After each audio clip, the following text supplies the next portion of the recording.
Assalamualaikum warahmatullahi wabarakatuh. Jadi apa yang dimaksud bumi ini menurut Allah bukan manusia. Kalau menurut manusia angan-angan ya yang dimaksud, yang dipandang, yang dimengerti oleh manusia menurut akalnya, menurut hawa nafsunya ya bumi-bumi yang kita injak ini. Akan tetapi bumi setiap manusia, asal usul setiap manusia. Jadi bumi lapisan yang pertama apa? Buminya manusia yang pertama adalah wulu. Wulu atau bulu. Inilah lapisan, setelah bulu ketemu kulit, lapisan yang kedua. Lapisan yang ketiga adalah darah. Lapisan yang keempat adalah daging. Lapisan yang kelima adalah otot. Lapisan yang keenam adalah tulang balung. Lapisan yang ketujuh adalah sumsum. Jadi lengkap sudah 7 subbumi, yakni bulu, kulit, darah, daging, otot, tulang, dan sumsum. Itulah yang wajib kita terobos.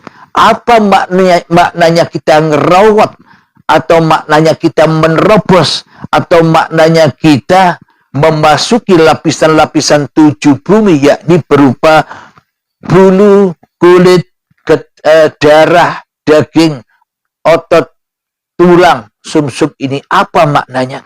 Jadi maknanya 7 bumi atau bumi sab-7 ini terdiri dari bulu, kulit, darah, daging, otot, tulang, sumsum.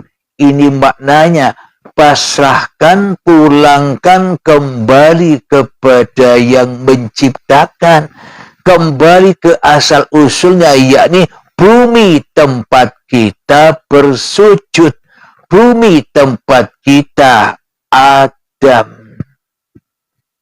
Jadi maknanya badan ini jangan engkau akui lagi sebagai milikmu. Itu maknanya. Jadi melewati bumi sab-7, yakni setelah tahu wulu atau bulu, kulit, darah, daging, otot, balung, sumsum. Ini kita pasrahkan kembali kepada yang berhak, atau kita pasrahkan kembali kepada ibu bumi. Hakikat bumi, hakikat orang tua, hakikat ibunya seluruh makhluk, yakni bumi, ibu bumi.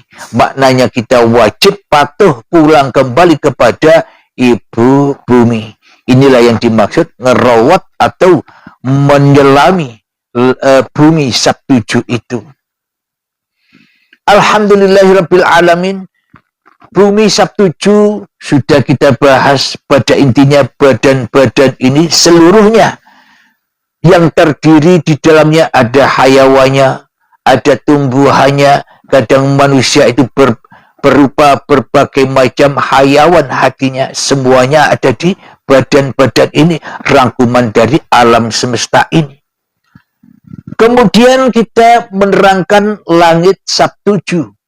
Jadi untuk menemui Nur Muhammad itu, untuk menemui hakikat sejati diri manusianya, melewati atau mengerawat, menerobos bumi sab-7 dan langit sab-7. Bumi sudah kita bahas, sekarang kita membahas langit sab-7. Apa yang dimaksud langit sab-7? Apa langit-langit yang di luar sana? Yang katanya Nabi Muhammad dulu Isra Mi'rajnya ke langit yang luar sana. Pada langit yang luar sana tidak ada. Kenapa kok saya katakan langit yang di luar sana tidak ada? Karena tanpa uripe Allah, ora ono langit, ora ono segala sesuatu, dan langit, bumi, dan seisinya ini yang di luar ini tidak ada bila tidak ada uripe Allah. Berarti langit yang katanya luas penuh dengan galaksi-galaksi, tempat lewatnya Kanjeng Nabi Muhammad Isra Mi'raj itu yang kita pahami selama ini sebenarnya salah. Sebenarnya tidak ada. Ini tidak ada. Tanpa yang ini. Berarti langit mana yang di Isra Mi'raj itu? Langit-langit mana yang ditembus oleh para nabi dan para rasul? Langit-langit yang mana yang di Isra Mi'raj oleh junjungan kita semua Kanjeng Nabi Muhammad sallallahu alaihi wasallam? Dan begitu juga banyak perdebatan Isra Mi'rajnya Nabi Muhammad ini secara rohnya naik ke langit yang sana. Apa dengan jasadnya? Manusia pada bingung, pada berdebat mengenai hal ini. Padahal salah semua. Kenapa? Tidak mungkin sekelas para nabi, tidak mungkin sekelas para rasul, Isra Mi'rajnya keluar dirinya. Keluar ke langit-langit yang di luar yang disangka ada. Padahal tidak ada. Padahal hakikat langit yang di Isra Mi'raj, hakikat bumi yang ditempuh atau asal usulnya yang dari tanah itu adalah langit-langit yang dalam. Maknanya selama ini kan kita ada di luar diri, tidak masuk ke dalam diri. Kita selama ini terkecoh dengan penampilan-penampilan bioskop saja.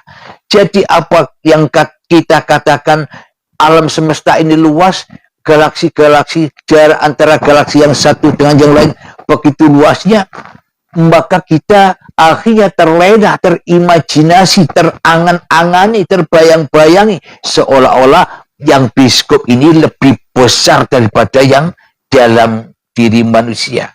Coba perhatikan, tanpa ada filmnya, tanpa ada uripi Allah, maka tak akan pernah ada gambar, maka tak akan pernah ada bioskop. Alhamdulillahirabbil alamin. Jadi makna langit sabtuju yang wajib diterobos itu apa? Selama ini kita memakai baju-baju Tuhan. Selama ini kita mengaku-ngaku jadi Tuhan. Selama ini kita mengaku-ngaku yang paling berkuasa daripada Tuhan di dalam hati kita. Yakni apa? Kita selama ini merasa hak memiliki langit sabtuju itu sebagai langit diri manusia kita.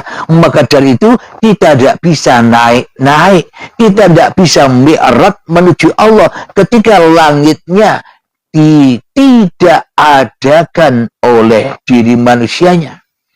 Apakah langit yang pertama?